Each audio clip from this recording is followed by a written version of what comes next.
Hi friends, today is 15th November 2018 and this is Daily Current Affairs brought to you by Ekam IAS. And our topics are Epics, Brent, Crude Oil, Sri Lankan Frogmouth, Konark Sun Temple and my pedal program, final session PQRS, that is Previous Question Revision Series. And our very first topic is the Epics. Epics is a banking technology platform recently launched by the Prime Minister. So Epics is a banking technology platform launched by the Prime Minister in the FinTech Festival, Singapore. FinTech is nothing but financial technology. It use of the technology for all delivering the financial services. FinTech is related with the use of technology for delivering financial services. And this is the global exhibition for the FinTech or financial technology sector, that is the FinTech Festival, Singapore. And in that particular FinTech Festival, our Prime Minister Narendra Modi launched this Epics app or Epics platform. And Epics is an acronym of Application Programming Interface Exchange. Application Programming Interface Exchange. The main intention of this Epics is to give access to the 2 billion rural people who are without the bank accounts. So we know that around the globe, almost 2 billion people are having not access to bank accounts or having not access to any banking facility. So the main intention of this platform is to have the banking accessibility to the 2 billion people all around the globe. And the experts, the software experts who are based in Hyderabad, Colombo and London done this or developed this platform. And the main intention is to connect smaller banks, tier 3, tier 4 banks, and in order to reach to the rural or remote area people. So Epics is a new platform and the full form is Application Programming Interface Exchange. And this Epics platform was launched by our Prime Minister in the prestigious FinTech Festival in the Singapore. And our next news is about the Brent crude oil. This is in news because the head of the OPEC nations and its allies conducted a meeting in order to tackle the issue of the petrol price fall. So, a meeting was held under the head of the OPEC nations in order to tackle the issue of the falling price of the crude oil or petroleum. So, we need to focus on a term that is Brent crude oil. Recently, the price of the Brent crude oil was fallen by 20% in the previous months.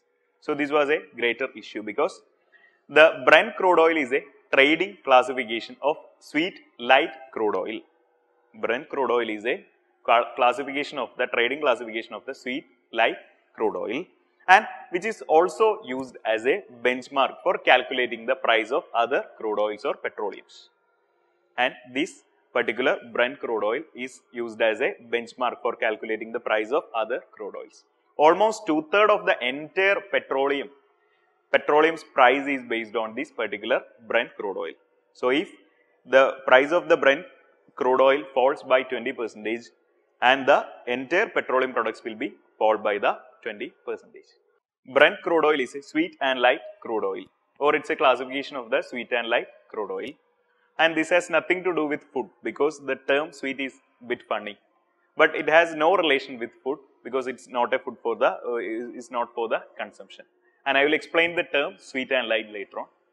And before that, the Brent crude oil is mainly found in the Northern Sea. Specifically, we could say it is in the Brent oil field. And sweet crude oil or sweet crude is nothing but crude oil which have a low percentage of sulfur. And the crude oil which have less than 0.42% sulfur are called sweet crude oil. And the other category is called the sour crude oil. So, sour crude oil means the crude oil having high amount of sulfur. So, sweet crude is nothing but crude oil having sulfur quantity less than 0.42%. That is called as the sweet crude oil. And the light crude oil is nothing but crude oil having low density, low viscosity and low specific gravity. So, news was about Brent crude oil. In the earlier months, the price of the Brent crude oil fall by 20% and the OPEC heads conducted a meeting to tackle the issue of price fall of the crude oil, particularly Brent crude oil. And our next news is about Sri Lankan frogmouth. recently the Sri Lankan frogmouth was sighted in the Chinnar Wildlife Sanctuary of Kerala in the Idukki district. Sri Lankan frogmouth is nothing but a bird and which is recently seen in the Chinnar Wildlife Sanctuary of Kerala.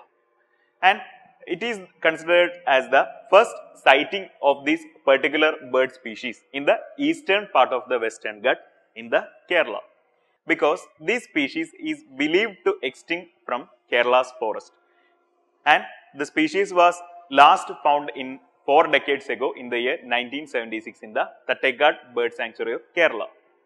So, recently the Sri Lankan frogmouth was found in the Chinnar Wildlife Sanctuary of Kerala, and it was believed to have extinct from Kerala's forest because it was last found in Kerala in the year 1976 or 4 decades ago.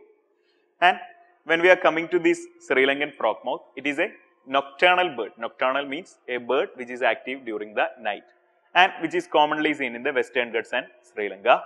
And the body of this particular bird species resembles dried leaves, and it also roosts in a quiet manner, so it's very difficult to see. This is the picture of the Sri Lankan frogmouth. You can see the body resembles dried leaves. Even the feathers also resembles the dried leaves, and it roosts in a quiet manner on the branches of trees. Thus, it's very difficult to find or see this particular species. And usually these kind of species are seen in pair. Here also we have a pair of the Sri Lankan frogmouth. And this particular species is also found in the states of Karnataka, Goa and Maharashtra. So, the news was about Sri Lankan frogmouth recently sighted in the Chinnar Wildlife Sanctuary of Idukki district, and because it was believed to have extinct from Kerala forest, but now we found it in the Chinnar Wildlife Sanctuary. And this is a nocturnal bird endemic to the Western Ghats and the Sri Lanka. It is also found in states like Karnataka, Goa and Maharashtra. Our next news is about the Konark Sun Temple. Recently, a serious allegation was made against the Archaeological Survey of India. That Archaeological Survey of India had changed the stones of the Konark Sun Temple and replaced it with the normal stones. So, it was a great allegation against the Archaeological Survey of India, because the Archaeological Survey of India removed the stones, particular stones from in the Konark Temple and replaced with the normal stones. So, this may cause the this may affect the uniqueness of that particular structure, the Konark Sun Temple, but the Archaeological Survey of India refused the allegations. So, we need to focus on a point, that is the Konark Sun Temple. And Konark Sun Temple is a 13th century temple which is in the Konark in the Odisha state of India, and it is dedicated to the god Surya or Hindu god Sun. And this particular Konark Sun Temple, as the name suggests, it is dedicated to the god Surya, that is the god Sun. And this temple is attributed to the King Narasimha Deva of the Eastern Ganga dynasty. This particular temple is dedicated to the King Narasimha Deva I of the Eastern Ganga dynasty, and it is very popular for its intricate artworks and themes, which includes the various erotic Kama and Maiduna scenes. So, this temple is popular for its intricate artwork and themes, including the erotic Kama and Maiduna poses or Mithuna poses or scenes. And it is a classic example of the Kalinga school of architecture. You can see this is the Konark Sun Temple. And this is a classic example of the Kalinga school of architecture. And in 1984, the UNESCO declared this Konark Sun Temple as a World Heritage Site. So, news is about the Konark Sun Temple, and is built in the 13th century in Konark or Odisha, and it is a classic example of the Kalinga school of architecture, and it's popular for its intricate artwork and themes, including the erotic poses, and it is a UNESCO World Heritage Site in the year 1984. And our next session is the Map-Aided program. In Map-Aided program, we have Mount Agung. Mount Agung is the active volcano in the Bali island of Indonesia, and it is also the highest point in that particular Bali island. The height of Mount Agung is almost 3000 meters. It is equivalent to the 9000 feet, and is the highest point in the island Bali. And Bali is different from the entire part of the Indonesia, because in Bali almost all population or majority of the population belong to the Hindu community. So Bali is popular for its Hindu culture and that kind of cultural tourism. In Mount Agung, there is a sacred temple called Pura Besaki. So Mount Agung is have religious importance regarding Hinduism because of the sacred temple, that is Pura Besaki. And this Mount Agung is a stratovolcano or composite volcano, because we know that what is strato or composite volcano, which have alternate layers of ash and lava. So Mount Agung, this is the Mount Agung, and Mount Agung is a highest point in the Bali island or an active volcano in the Bali island, and it is the 5th largest volcano in the Indonesia.